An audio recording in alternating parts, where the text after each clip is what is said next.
juste les trois dernières paroles. Et je voudrais prier. C'est lancé? Ah, bon, ça va rien.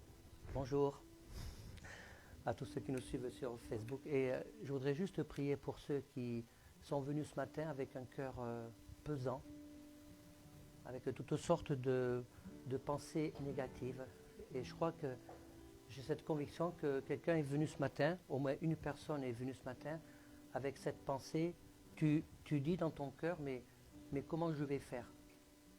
Je n'arrive pas à sortir d'un processus de pensée que j'ai en ce moment. Comment je vais faire? Je n'arrive pas à me défaire d'une espèce de contrariété. J'ai cette lourdeur dans mon cœur comme une boule qui pèse au fond de mon ventre. Et je voudrais prier pour ces personnes-là. Pas peine de lever la main, mais je voudrais vraiment prier pour ça avant le partage du message. Seigneur, comme nous voulons de le chanter, je m'abandonne à toi, Seigneur. Que ces paroles puissent prendre un sens particulier pour ceux qui sont venus ce matin avec cette boule au ventre, avec des tas de préoccupations. Que ça soit un moment, Seigneur, où on abandonne tout, qu'on accepte de mettre nos sacs à dos dehors, à la porte, pour être comme une éponge, Seigneur, dans le nom de Jésus. Dans le nom de Jésus. Je veux confesser que ceux qui, dans leur cœur, font symboliquement ce geste de déposer le sac à dos dehors, même si tu le reprends, parce que les choses ne seront pas réglées.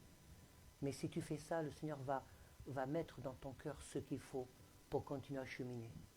Amen. Parce que le Seigneur ne veut pas que l'on marche à plat ventre, en rampant. Il y a des fois où on pose nos genoux à terre, voire même marcher sur les genoux, mais marcher quand même. Peut-être s'arrêter un temps, mais pas marcher à plat ventre. Voilà. Ramper, pardon. Pas ramper, mais continuer à aller de l'avant. Amen. Je vais commencer la lecture directement. Jean chapitre 6. C'est l'histoire de la multiplication des pains. Vous savez que on le voit dans les autres passages, parce qu'il y a d'autres passages qui parlent de la multiplication des pains, mais j'ai choisi celui-là, parce qu'il y a des détails qu'il n'y a pas dans les autres passages, et c'est après que Jésus ait donné la puissance aux disciples pour qu'ils aillent prêcher l'évangile. Et cette histoire se passe après, c'est très intéressant. Donc Jean chapitre 6, verset 1, après cela, Jésus s'en alla de l'autre côté de la Galilée, ou le lac de Tibériade.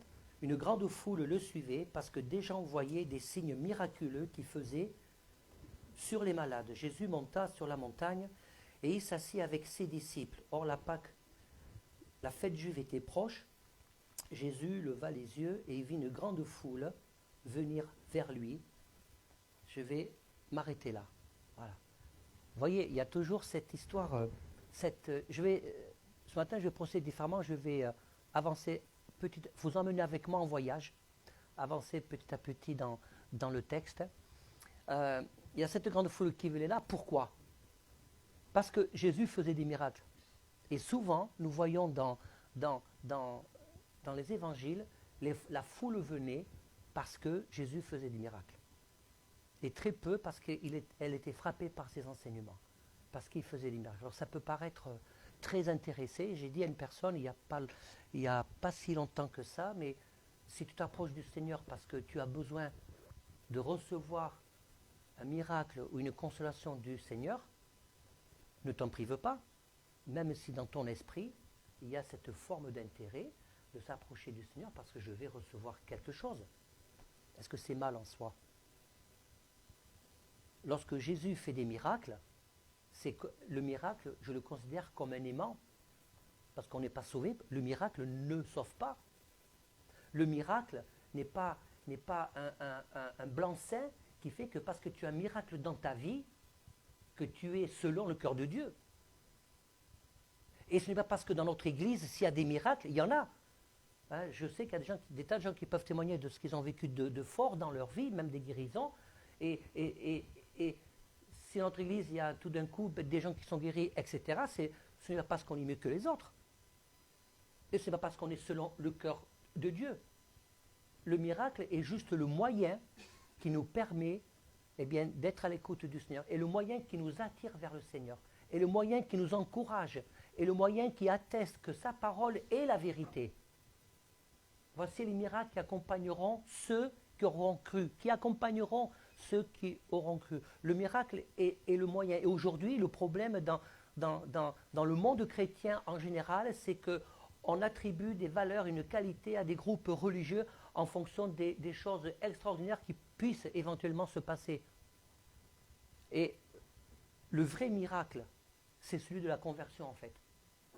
Le vrai miracle, c'est la capacité que nous avons en tant qu'être humain à nous laisser modeler par le Seigneur pour de plus en plus lui ressembler. C'est ça le vrai miracle. Parce que si on marche avec Dieu que par la vue et pas par la foi, notre vie avec le Seigneur n'est pas solidement ancrée.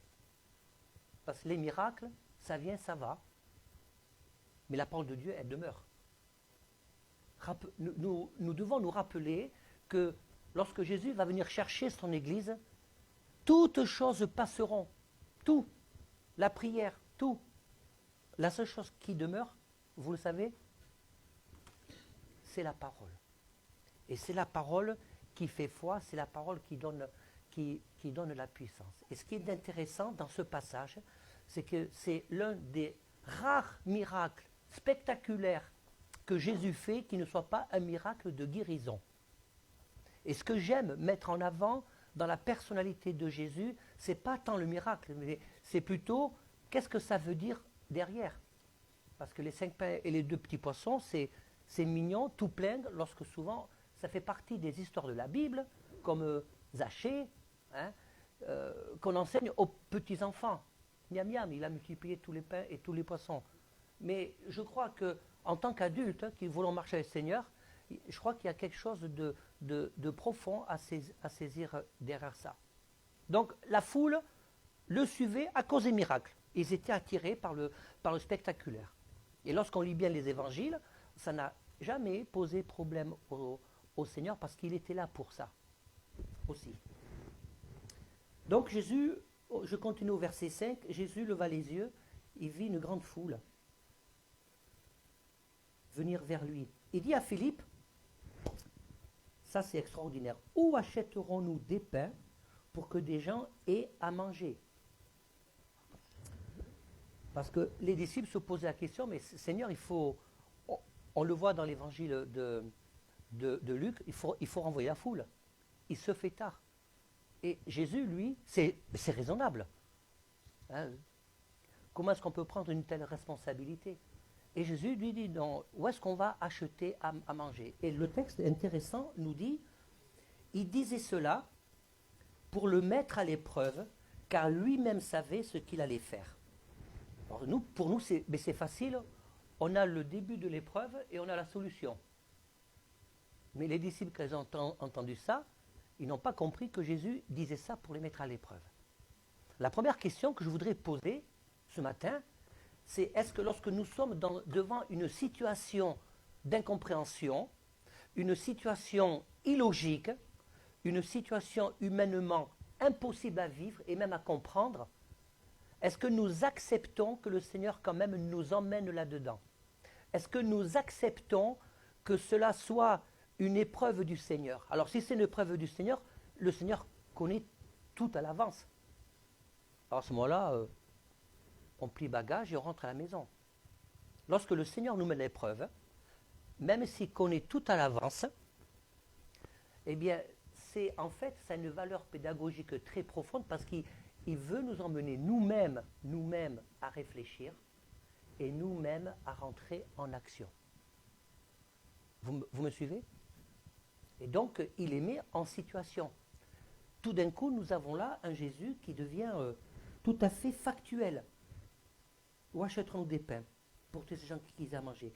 Il disait cela pour les mettre à l'épreuve, car lui-même savait ce qu'il allait faire. Donc je poursuis, les pains qu'on aurait pour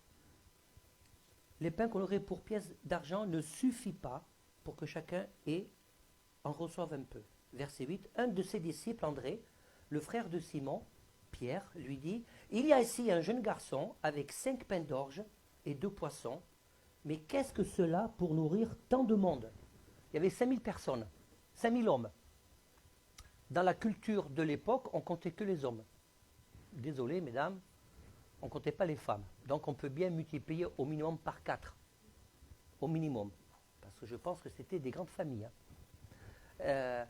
On a juste 5 pains d'orge et 2 poissons.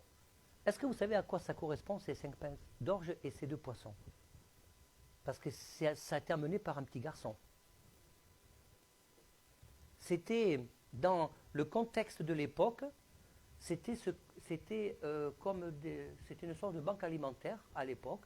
C'était ce qu'on donnait à des orphelins pour la semaine, qui n'avaient pas de quoi manger, et qui n'avaient pas d'adultes pour s'occuper d'eux. Donc il y avait une sorte d'organisation sociale. Les 5 pains d'orge, ou les 5 pains et les 2 poissons, c'était ce qu'on donnait à des orphelins. Voilà, on a pris la nourriture d'un orphelin, le peu qu'il y avait, on l'a emmené au Seigneur. Et en fait, ce qui est intéressant dans la réplique des disciples, ils ont quand même dit on n'a que ça. Ils auraient pu dire on n'a rien, parce que c'est rien fondamentalement. En face du besoin, on n'a rien. Mais ils ont dit Seigneur, en fait, on n'a que ça, comment on va faire?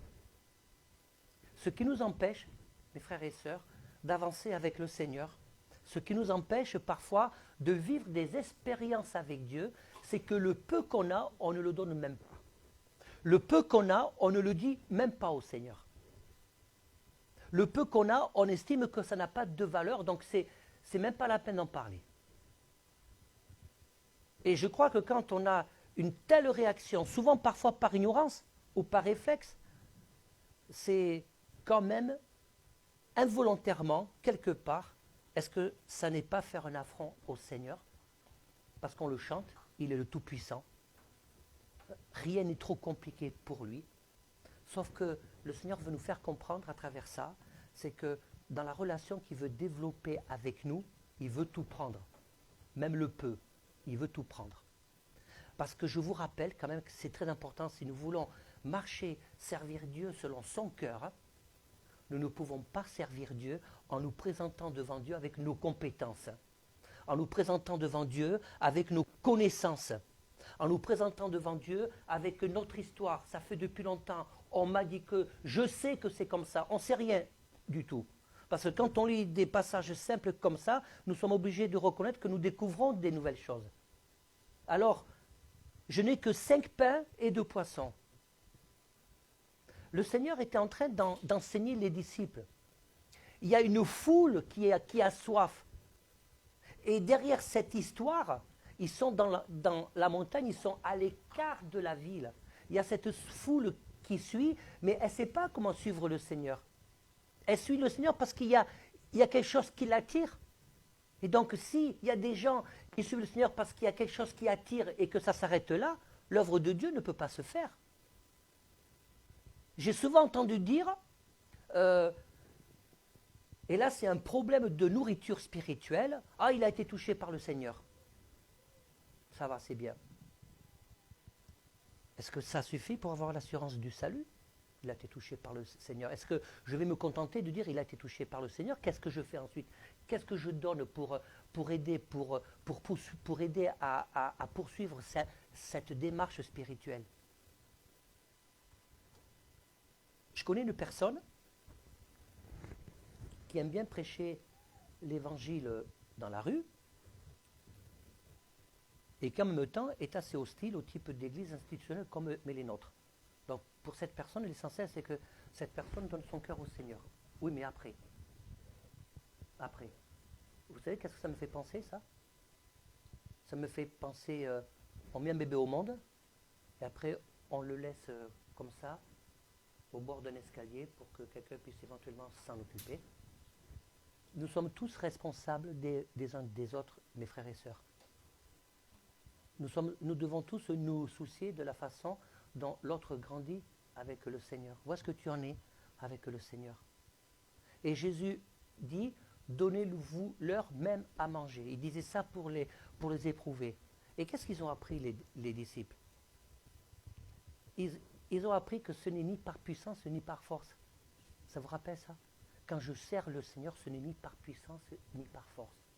Et il y a une raison très précise pourquoi le Seigneur utilise ce type de méthode. Il met les disciples, il veut nous mettre aussi à l'épreuve un peu de cette façon-là.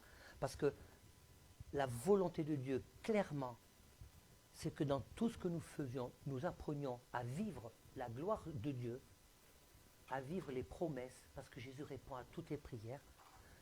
Mais quand nous les vivons, les promesses, quelle est notre attitude? Je me mets en avant ou je reste caché derrière le Seigneur? Et c'est pour ça que le Seigneur désire vraiment que le peu que nous avons, nous puissions lui apporter. Est-ce que tu te dis dans ton cœur, je ne peux rien faire pour le Seigneur parce que je ne sais pas faire grand chose? Combien de fois je l'ai entendu? Certainement vous l'avez entendu, peut-être dans des discussions, oui ou non? N'avez-vous jamais discuté avec des frères et sœurs? Qu'est-ce que tu fais dans l'œuvre de Dieu? Oh, je ne sais pas faire mes grandes choses. C'est très intéressant ça comme réponse. Je ne sais pas faire grand chose. Ça veut dire que tu sais faire peu de choses. Et si tu dis je ne sais rien faire, tu te mens à toi-même, c'est faux. C'est un mensonge que tu te fais à toi-même. Parce qu'on sait toujours faire quelque chose. Mais la vraie question, c'est est-ce que je veux? Est-ce que je veux faire cet acte de foi, dire Seigneur, le peu que j'ai, je te le mets à ta disposition. Je ne sais pas faire grand chose. Oui, mais le peu que tu sais faire, qu'est-ce que tu en fais? Tu l'enterres? Ou tu dis Seigneur, je te le mets à ta disposition. Je me présente devant toi comme je suis. Parce que j'accepte, je renonce à mon leadership, je renonce à tout ce que je peux manifester comme capacité, parce que je sais que de toute façon, tout ce que je peux manifester comme capacité, tu as besoin de l'améliorer. Tu as des capacités, mais c'est des capacités humaines, parce qu'on ne sert pas Dieu dans une association culturelle, on sert Dieu dans le royaume de Dieu. Dieu se sert de nos capacités humaines, de nos dons. Nous avons tous quelque part des dons naturels pour les bonifier, pour pouvoir les utiliser pour sa gloire, pas pour la gloire de l'homme et ni pour la gloire d'une église institutionnelle.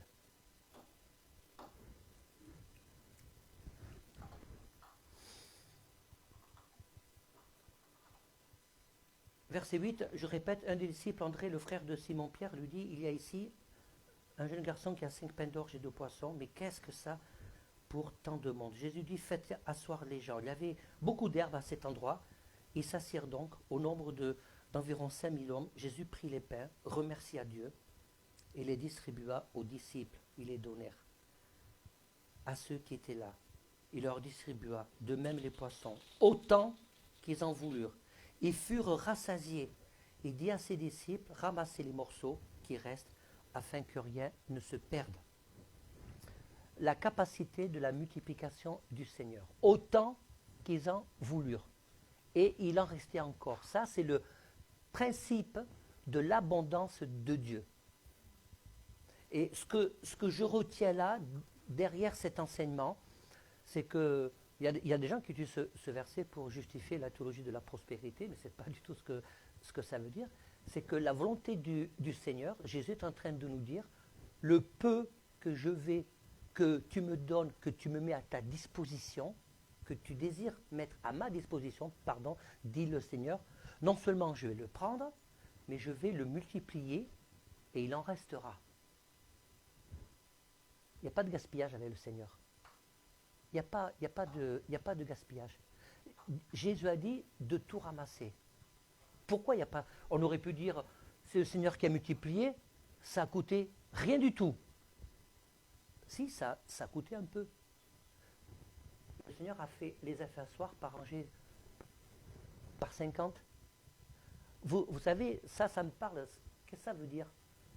Ça veut dire que quand le Seigneur désire et veut se manifester au milieu de nous par son esprit, il y a toujours de l'ordre. L'ordre établi par Dieu n'est pas incompatible avec la manifestation du Saint-Esprit. Quand ça devient incompatible, c'est que la manifestation, Dieu ne peut pas l'approuver. Et quand nous sommes remplis de l'Esprit de Dieu, je fais une parenthèse, bien tout ce que le Seigneur nous donne, en termes de capacité divine, il nous donne aussi la capacité de le contenir et de le maîtriser, parce qu'avec Dieu, personne ne rentre en transe. Vous me suivez? Et donc, il y a cet ordre-là. L'apôtre Paul aussi parle. Ça peut faire l'objet, évidemment, mais je ne peux pas m'empêcher de faire le rapprochement. L'apôtre Paul parle, surtout aux Corinthiens, de l'ordre qui doit être établi, parce qu'il y avait le feu dans cette église. Vous remarquerez qu'il y avait le feu dans cette église, mais il y avait aussi beaucoup de problèmes. Ça montre bien que la manifestation de Dieu, c'est un mystère. L'apôtre Paul parle de mystère. Dieu donne à qui il veut, comme il veut, et comment il veut, et avec la puissance qu'il désire. Et Jésus a fait ce miracle de la multiplication. Et je désire m'attacher plus à ce que veut dire ce miracle de la multiplication que le miracle en lui-même. Donnez-leur vous-même à manger. Et la question qu'on pourrait se poser aussi, c'est combien de fois ai-je eu l'occasion de donner à manger à quelqu'un qui avait besoin d'entendre le Seigneur. Maintenant, je bascule dans la nourriture spirituelle. Est-ce que j'ai pu saisir toutes les occasions pour être une bénédiction, me positionner devant le Seigneur en tant qu'instrument de bénédiction pour donner à manger à quelqu'un qui a soif de Christ? Ou est-ce que je m'imagine que pour faire ça, il faut que je me prépare, il faut que je sois compétent, il faut que je connaisse bien la Bible? Oui, bien sûr. Mais si tu n'as pas grand-chose, si tu estimes que tu n'as pas grand-chose, le peu que tu as, qu'est-ce que tu en fais? Rappelez-vous de cette parabole des talents. J'aime beaucoup cette parabole des talents, parce que celui qui en avait 2 en a ramené 4, celui qui en avait 5 en a ramené 10, et Dieu n'a pas dit, t'en ramènes 10, c'était meilleur que celui qui en a ramené 4. C'est pas ça. C'est, tu ramènes en fonction de ce que Dieu t'a donné. Et celui qui en avait qu'un, j'ai pas grand chose, j'ai qu'un talent. Par rapport aux autres, ils en ont 2, je vais être tout petit, je le mets de côté. Vous savez que si nous devons parler de valeurs chrétiennes, de valeurs spirituelles, ce n'est pas dans ce que nous faisons qui peut paraître ostentatoire, de grand, de visible, qui représente une approbation de Dieu, c'est juste notre capacité d'obéir en fonction de ce que Dieu nous donne. Et Dieu et le Seigneur, dans sa sagesse, n'a jamais demandé au-delà de ce que nous faisons, n'a jamais exigé de nous au-delà de ce que nous pouvons faire ou produire pour la gloire de son nom. Et le Seigneur, dans sa sagesse, nous montre dans sa parole que Dieu nous donne en fonction de la foi qu'il a départie en chacun de nous. Il est évident que, en fonction de nos parcours, en fonction de ce que nous recevons du Seigneur, nous n'avons pas la même foi, mais nous avons la foi. Et celui peut-être qui a plus de foi parce qu'il fait des choses, parce que c'est Dieu qui donne. Et nous devons nous souvenir de ça, parce que Dieu, dans sa sagesse, nous le dit clairement, parce que ça évite des conflits basés sur de la jalousie. Oui, mais lui, il fait ça et moi, non. C'est Dieu qui donne. À ce moment-là, il n'y a qu'à juste se retourner contre Dieu et dire, Seigneur, tu t'es trompé, tu as donné plus à lui qu'à moi. Ça c'est la chair, ça c'est l'homme. Donnez-leur vous-même à manger. Prends le peu que tu as et donne à manger, parce que je vais le multiplier. Quand Jésus fait un miracle, je lis aussi dans ce texte, il y a aussi cette notion de la collaboration. Le Seigneur désire collaborer avec chacun d'entre nous. Est-ce que vous prenez conscience de ça? Nous devons constamment, comment je veux dire ça, soit nous faire violence dans notre façon de voir les choses, soit nous concentrer constamment sur ce que le Seigneur attend de nous, parce que si nous voulons voir des choses de Dieu, si nous voulons progresser, pouvoir témoigner, j'ai eu telle difficulté, j'étais malade, voilà, on s'est approché du Seigneur, le Seigneur est intervenu, ben, nous devons croire que Dieu multiplie. Le peu que tu peux faire, fais-le, parce que de toute façon, ça sera aussi fort, aussi bénéfique que quelqu'un qui a reçu plus de talent, plus de choses, qui puisse aussi l'emmener au pied du Seigneur. Parce que lorsque l'Église, il nous est fait mention dans les Corinthiens qu'elle est le corps de Christ, c'est une image pour moi tellement puissante du corps de Christ, parce que c'est ce corps qui est articulé, parce que tous les membres d'un corps sont nécessaires pour que ce corps puisse bien fonctionner.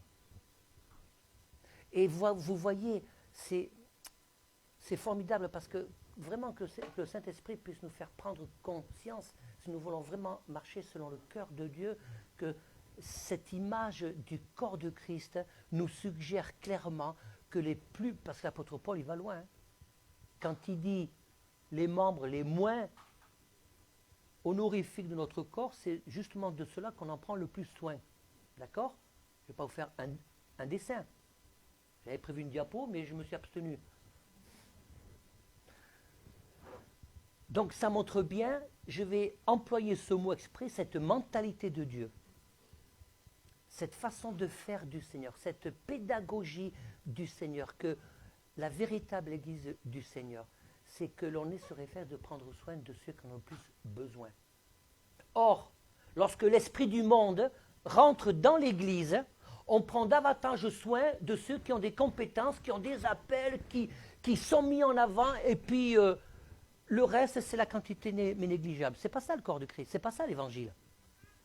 Bien sûr qu'il faut prendre soin de tout le monde, mais prendre soin des plus petits, de ceux que l'on pourrait humainement considérer comme représentant peu d'intérêt parce qu'ils ont des tas de fragilité dans leur vie, c'est eux qu'on doit prendre soin. Parce que si je fais ça, je rentre dans le plan de Dieu. Et si je rentre dans le plan de Dieu, je permets au Saint-Esprit de s'installer davantage, non seulement dans ma vie, mais au milieu de nous. Et si je rentre dans le plan de Dieu, j'ai beaucoup plus de chances de voir vraiment le Seigneur agir au milieu de nous que de fonctionner à la façon humaine.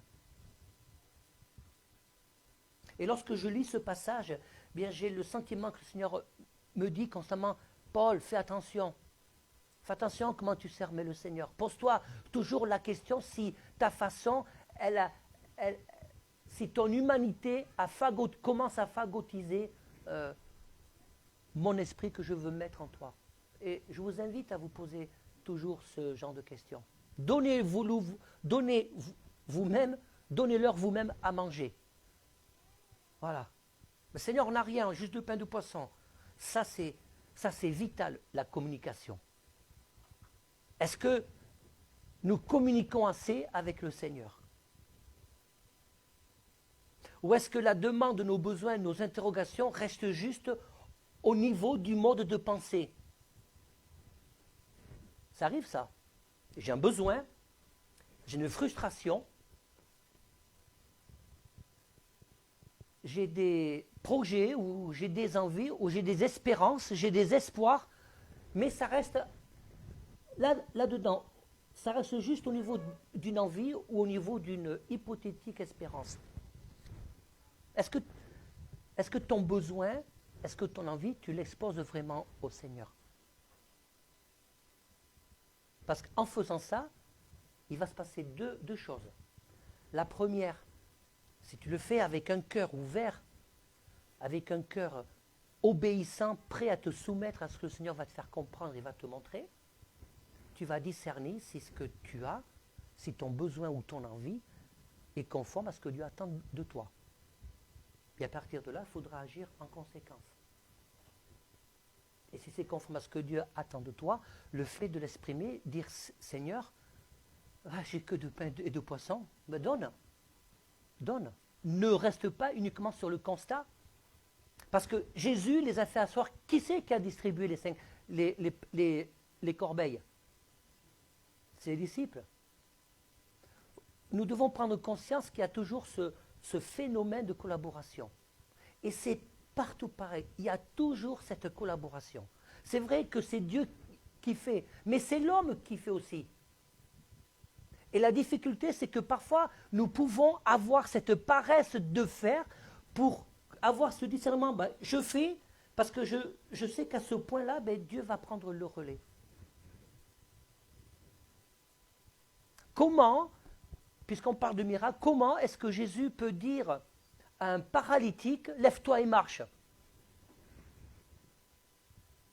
Lève-toi et marche. Il est paralysé. Alors, à quel moment se passe le miracle? Vous vous êtes posé la question? À quel moment se passe le miracle quand Jésus dit, lève-toi et marche? Est-ce que vous vous êtes posé la question? C'est oui ou c'est non? Hein? Oui, mais il est paralysé.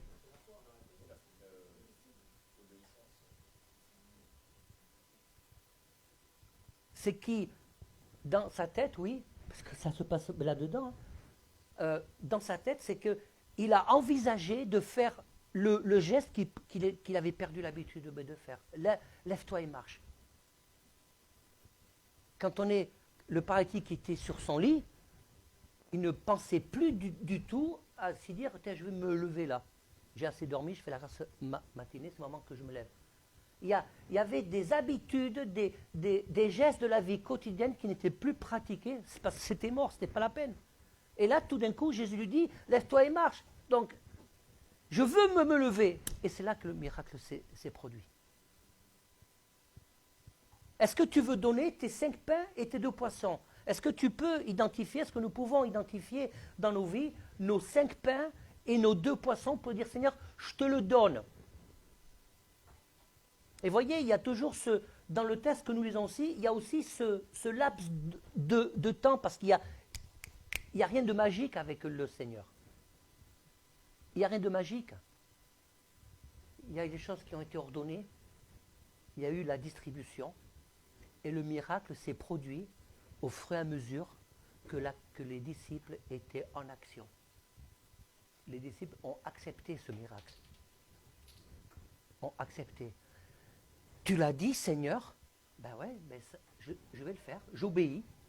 J'obéis. Donc, pour conclure, nous devons accepter, nous devons intégrer qu'il y a des tas de gens qui veulent s'approcher du Seigneur parce qu'ils ont un besoin. Ils ont une demande qui nécessite un miracle.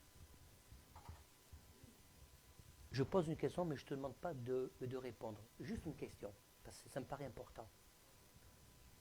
Est-ce que tu as eu, une fois, je pose aussi la question à ceux qui nous regardent, est-ce que tu as eu, une fois, l'occasion de dire dans ta vie, de rencontrer quelqu'un qui était intéressé par l'évangile, par le Seigneur, mais qui était juste intéressé parce qu'elle avait besoin d'un miracle, et que tu lui dises, non, le plus important, c'est que tu donnes ta vie au Seigneur.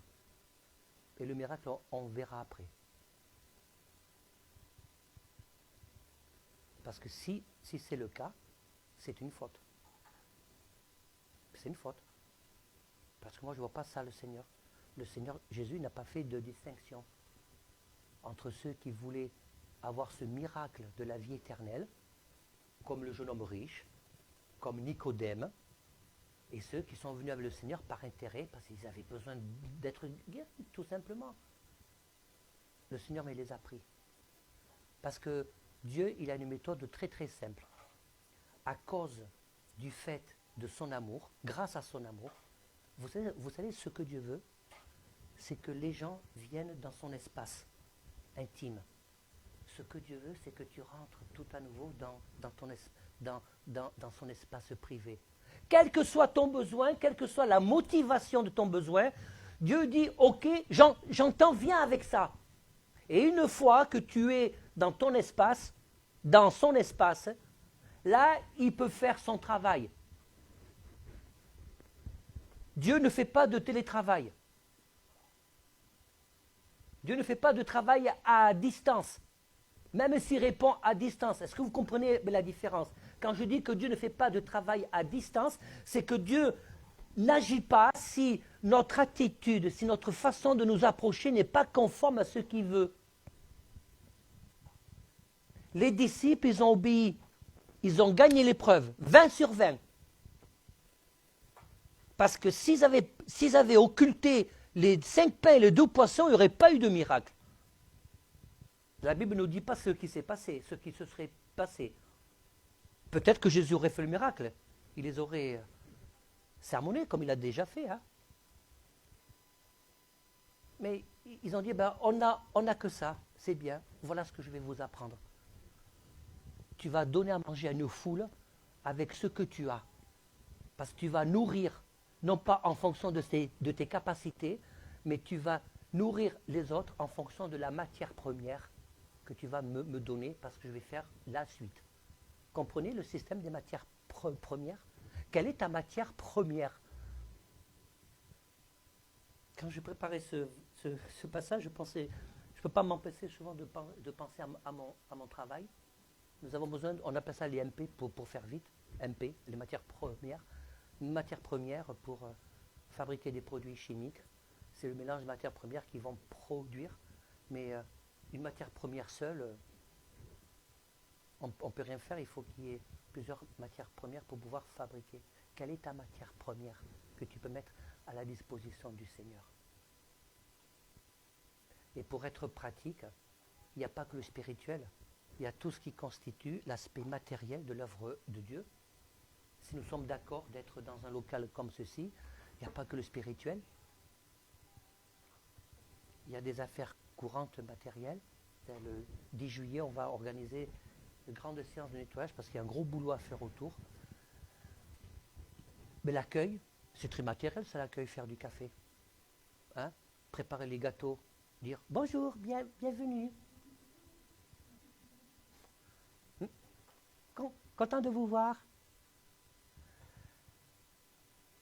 Rappelons-nous que les disciples, quand ils ont choisi des gens, parce que la croissance a généré un conflit, quand ils ont choisi des gens pour servir aux tables, c'était quoi le critère?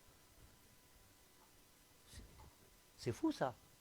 Il fallait être rempli du Saint-Esprit pour servir aux tables. Ben si, c'est écrit, il fallait être rempli du Saint-Esprit pour servir aux tables. C'était le critère. Si humainement, parfois, on ne se pose pas la question. C'est facile. On le voit ça dans le monde. Lorsque dans les métiers de service, à la personne, dans l'hôtellerie, dans le tourisme, il faut afficher un sourire. Des fois, je suis frappé, j'ai déjà assisté à des engueulades entre un client d'un hôtel qui n'était pas content et la personne qui gérait l'hôtel. Je me suis dit, waouh, elle se comporte comme une vraie chrétienne selon les fruits de l'esprit, la douceur, l'écoute. Elle s'empêchait de réenchérir. Voilà. Si les gens du monde sont capables de faire ça, à combien de plus forte raison devons-nous l'être? Peut-être que ça fait partie de tes 5 pains et de 2 poissons. Seigneur, j'ai du mal à me contenir. J'ai du mal à me contenir, j'ai tendance à démarrer au quart de tour. Mais je veux te plaire, Seigneur. Je veux être selon ta volonté. Ça, c'est tout petit. Ça, c'est tes 5 pains et 2 poissons. Ce n'est pas le fait que tu es capable de te maîtriser, c'est le fait que tu as envie de te maîtriser. C'est ça, tes 5 pains et tes 2 poissons. Si tu dis, je suis comme ça et puis j'ai toujours été comme ça, vaya con Dios, le Seigneur ne me fera rien. Vous savez, je vais terminer par là, la vie de chrétien, c'est des paliers. On franchit des paliers, on grandit en maturité, dans la compréhension. Il y a parfois des paliers qui restent, sur lesquels on reste un peu plus de temps, parce qu'on a besoin de rester un peu plus de temps. Est-ce que vous croyez que c'est un problème pour le Seigneur? Est-ce que vous croyez que le Seigneur nous juge pour dire ah, tu n'as pas encore monté l'autre palier? Si tu es à l'écoute du Seigneur, quand il a décidé de te faire monter sur un autre palier, crois-moi qu'il va te le faire comprendre. Et je sais parmi vous qu'il y a des gens qui ont vécu des expériences récemment et que les expériences ça t'a fait monter un palier supplémentaire. Je regarde, mais n'est-ce pas? Non, t'inquiète pas, je ne vais pas te faire témoigner. Voilà. Et le peu, Seigneur, je veux te donner mes 2 poissons et mes 5 pains, parce que je veux aller de l'avant. Et si tu fais ça, il y a des choses qui vont changer dans ta vie. Accepte de donner ce que tu considères comme ridicule, parce que le Seigneur ne le considère pas comme ridicule. Je ne sais pas comment est-ce que je le dirais, mais je sens que c'est tellement important que ça soit ancré dans chacune de nos vies, que rien n'est ridicule pour le Seigneur. Est-ce que tu considères comme ridicule le peu que tu donnes pour le Seigneur? Bien, permets-moi de dire ceci, c'est une faute spirituelle. Parce que tu retiens ce que le Seigneur veut multiplier. C'est aussi simple que ça. Si tu considères que ce que tu as donné, ça vaut rien, tu retiens ce que le Seigneur veut multiplier, parce que toi, tu considères, tu juges mieux que Dieu. C'est ça que ça veut dire. Hein. Je suis désolé. Il faut parfois se poser et analyser pourquoi nous pouvons avoir dans certaines circonstances certaines réactions qui empêchent le Seigneur d'agir. C'est parce que tu juges que ça vaut rien pour Dieu, alors que tu sais très bien que Dieu veut tout. Parce qu'on ne vit pas dans le monde. On est appelé à vivre selon l'esprit et pas selon la chair. Voilà. Je voudrais qu'on rechante ce chant, j'abandonne tout. Et qu'on puisse le chanter vraiment comme une prière. Amen.